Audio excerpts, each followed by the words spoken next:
এরপর আরো স্পষ্ট করতে গিয়ে তিনি বলেন যে আল্লাহ তাআলার বাক্য ইয়াকা নাবুদুর মাঝে আরো একটি ইঙ্গিত রয়েছে, আর তা হলো এই যে আল্লাহ তাআলা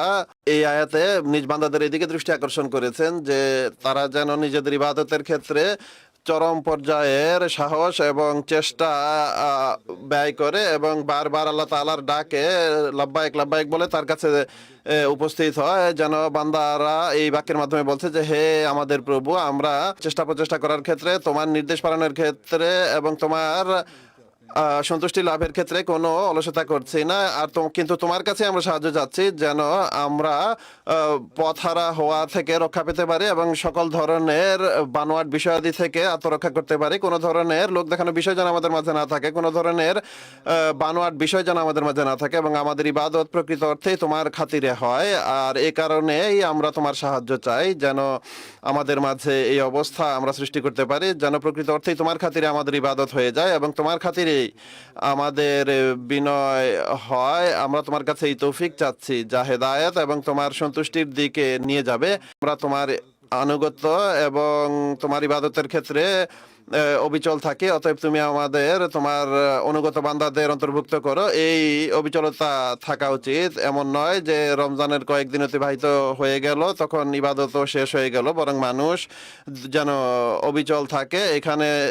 স্থায়িত্ব থাকে এই ক্ষেত্রে, আর আমরা সর্বদা আল্লাহ তাআলার প্রতি বিনত থাকি। তবে এই প্রকৃত অর্থে প্রকৃত বান্দা হওয়ার যে দায়িত্বতা পালিত হবে, তিনি বলেন যে এখানে আরো একটি ইঙ্গিত রয়েছে, আর তাহলে এই যে বান্দা বলে যে হে আমার প্রভু, আমরা তোমাকে আমাদের উপাস্য হিসেবে গ্রহণ করেছি এবং তুমি ছাড়া যাই আছে সেই সব কিছুর উপর তোমাকে প্রাধান্য দিয়েছে, অতএব তোমার সত্তা ছাড়া আমরা আর কোনো কিছুর ইবাদত করি না, আমরা তোমাকে সব কিছুর উপর প্রাধান্য দান করি এবং তুমি ছাড়া অন্য কারো ইবাদত করছি না, আমরা তোমাকে এক অদ্বিতীয় মান্যকারী। এই আয়াতে খোদা তাআলা এই বিষয়ের দিকে ইঙ্গিত করেছেন যে এই দোয়া সমস্ত ভাইদের জন্য, শুধুমাত্র দোয়াকারীর নিজের জন্য নয়। এখানে আল্লাহ তাআলা মুসলমানদেরকে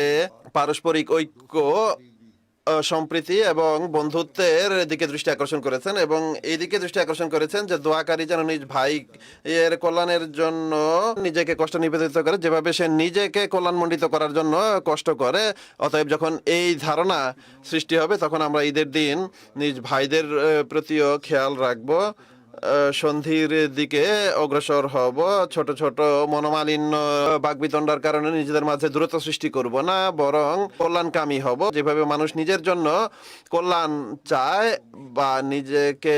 কষ্টে নিপতিত করে কল্যাণ লাভের জন্য বা স্বাচ্ছন্দ্য অর্জনের জন্য,